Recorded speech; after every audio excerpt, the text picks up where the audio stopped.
Yo, Kenwood Sports, man. I'm back with another one for y'all. Back with my new top 10 for week 5, man. Week 5. I gave y'all my top 10 week 1, gave y'all my top 10 after week going into week 3. Now I'm getting y'all my top 10 going into week 5. Got a new team in my top 10 right now. A new team in the top 10. And that's going to be, I'm going to start at the bottom. My old top 10, I'm not even going to worry about the old top 10. If y'all want to see who the old top 10 was, go back and watch the video. We on to week 5 with the new top 10. Here we go.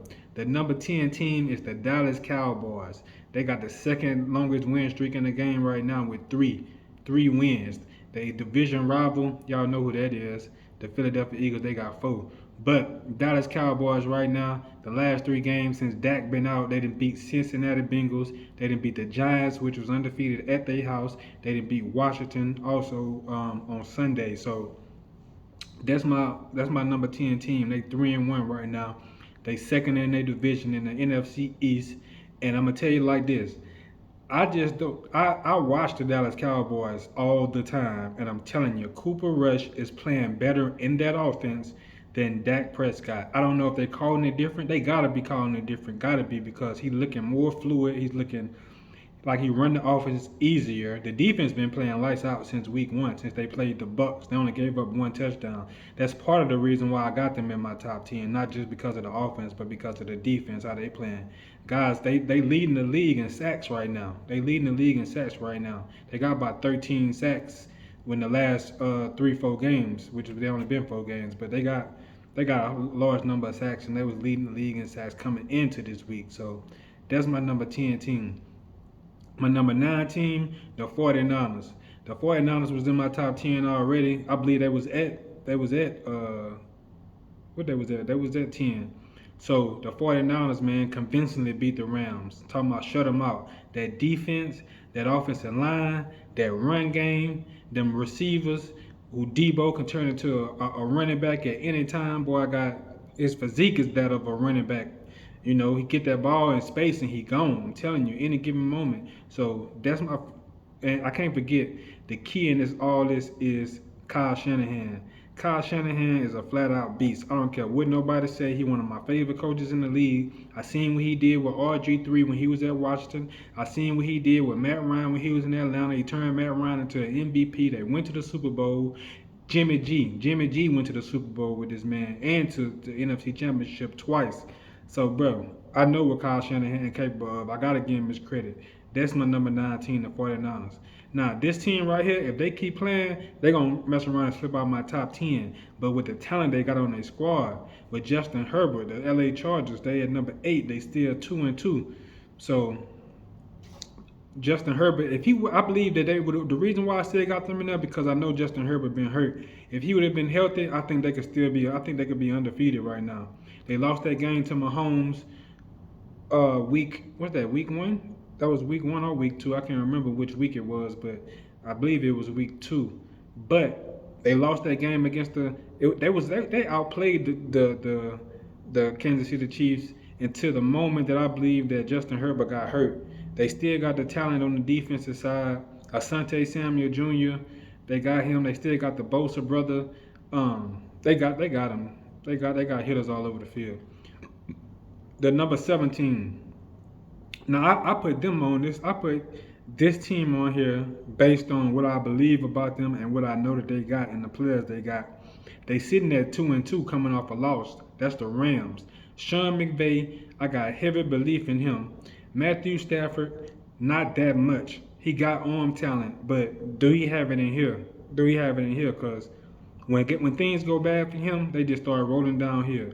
Cooper Cup, y'all know what it is. The proof is in the pudding. You can see what it is with Cooper Cup. They got Cam Akers in the backfield. I like him, but if you playing from behind, you cannot run the ball like that. They need a solidified number 2 receiver because Allen Robinson, he not even really getting targets like that. Higby got the second most targets. I think Higby had 14 targets in that game against the 49ers. So that's my number 17. The Ravens, my MVP candidate, Lamar. Man, they was up on Buffalo. What, 17 to, they was up 20-3. 20-3. And you see, we know what happened.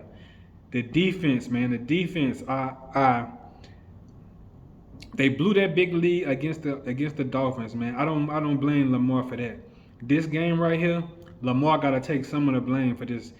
Really, some of it got to be blamed to the coach, the head coach, Harbaugh, because he could have went for that field goal and gave them to get those guys the lead going into the late into the fourth quarter. He wanted to go for it. Lamar ended up throwing a pick. He got ran out of the pocket. He wouldn't have his feet set. He threw the ball up. It got picked. We know what that Buffalo defense all about.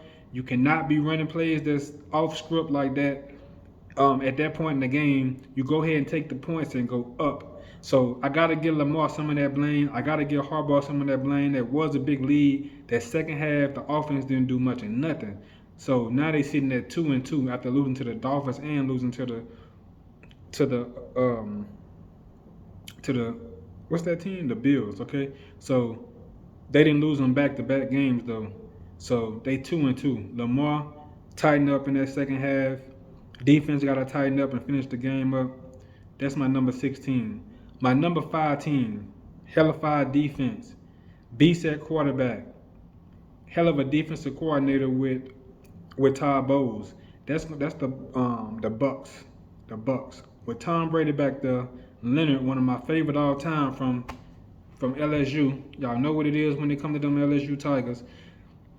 Devin White, another one, LSU, Shaq Barrett. I love what they got on defense. I love what they got on defense. Edwards, Winfield Jr., those guys in the backside of the defense, they get it done. They cover, they tackle, they do it all. Tom Brady, I can't say enough about Tom Brady, but he ain't looking like his old self.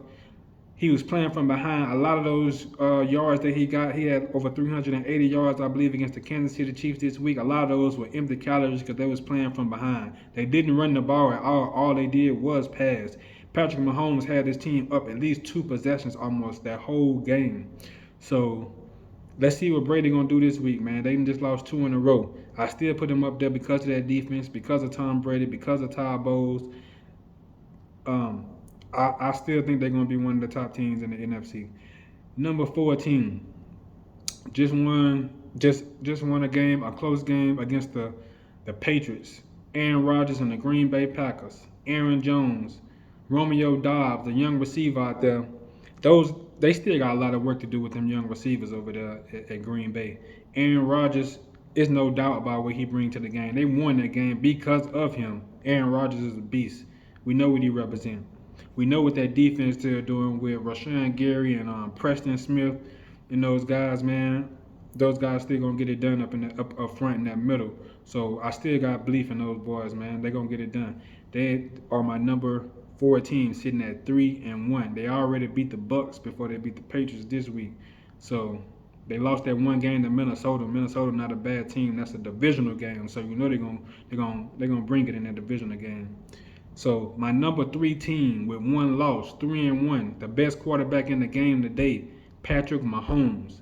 That's my number 3 team. The only reason why I got them at number 3, because they don't have it on both sides. I like what they got on offense because of Patrick Mahomes and Andy Reid doing the play calling. Patrick Mahomes is out of this world, man. I can't say enough about Patrick Mahomes. Y'all see he off script throwing sidearm. He just throwing the ball all over the yard, all kind of ways. Things that you wouldn't see a normal quarterback do, he can do it. A lot of guys wish they could do what he do out there. That's gonna be my number 3 team. That Colts loss was a crazy loss to me, and I had a feeling something crazy was gonna happen. That's the Colts' only win this year. Moving on, my number 2 team, 4-0, the number 1 team in the NFC, the leader of the NFC East. I love what I'm seeing from this team. I actually went against them with the spread this week betting, but it paid off for me, but I almost lost that. That's the Philadelphia Eagles, man. The Eagles is playing great football. I'm telling you, the team is coming together well. The only question I got is Jalen Hurts going to be able to make the passes when it's time to make them. If he can do that, these dudes can go very, very far. They the number 1 team in the NFC, like I said. We'll see what happens when they play Dallas because that's a big rival game. They beat the Washington Commanders. Who else did they beat? They beat the Commanders. I can't remember everybody that they beat. right now. But with Miles Sanders, with AJ Brown, with Devontae Smith, Jalen Hurts, the way he playing ball, that defense, Darius Slay, I like what they bringing to the table right now, and I'm telling you, when it come down to it, is Jalen Hurts going to be able to make the throws? He bounced back. He threw a pick six in his game against Jacksonville, got down 14 points, and these dudes buckled their bootstraps and went to playing some football. I'm telling you. Oh yeah, they did have a quality win against Minnesota, which they put it on Minnesota. I remember that game. So the Commanders, Minnesota, and a couple of other games that they won, which I can't call out right now, right off the top of my head, but I just remember that one. But it's all gonna come down to Jalen Hurts, man. It's all gonna come down to Jalen Hurts. They got a good offensive line. They got a good back end. They got a good defensive line. I'm telling you, I know that I got a feeling they're gonna be either NFC Championship. If they can get in the NFC Championship, I think they're gonna go to the Super Bowl with the energy that they playing with. That's just what it is. That's just what I feel right now. It might change later, but that's just what I'm feeling right now. That's what it look like. It's all gonna depend on Jalen Hurts making the throws when it's time to make the throws. I'm excited about that team. I'm not a fan. Y'all know who my team is, but I'm excited about what they're doing. Number one team, the Buffalo Bills, and they just great on defense and offense. That's what I see. I like what they're doing on both sides of the ball. They're the number one team in the AFC, in my opinion, as a team when it comes to both sides of the ball. Von Miller, them on that side. Josh Allen, he can run it, he can pass it. I love that coach, Sean McDermott. He one of the best defensive coaches in the game. Came from the Panthers over here, and he been playing good, having a team playing good football over here. So that's my top 10. I ain't gonna keep rambling on that. That's my top 10. I'm gonna keep dropping the top 10 on y'all every couple of weeks. Like I said, I did it the first week, I did it the third week. Now we in week 5. So that's what it is. If you're watching this video, like this video, subscribe if you haven't subscribed, and I'll get back with y'all in the next one.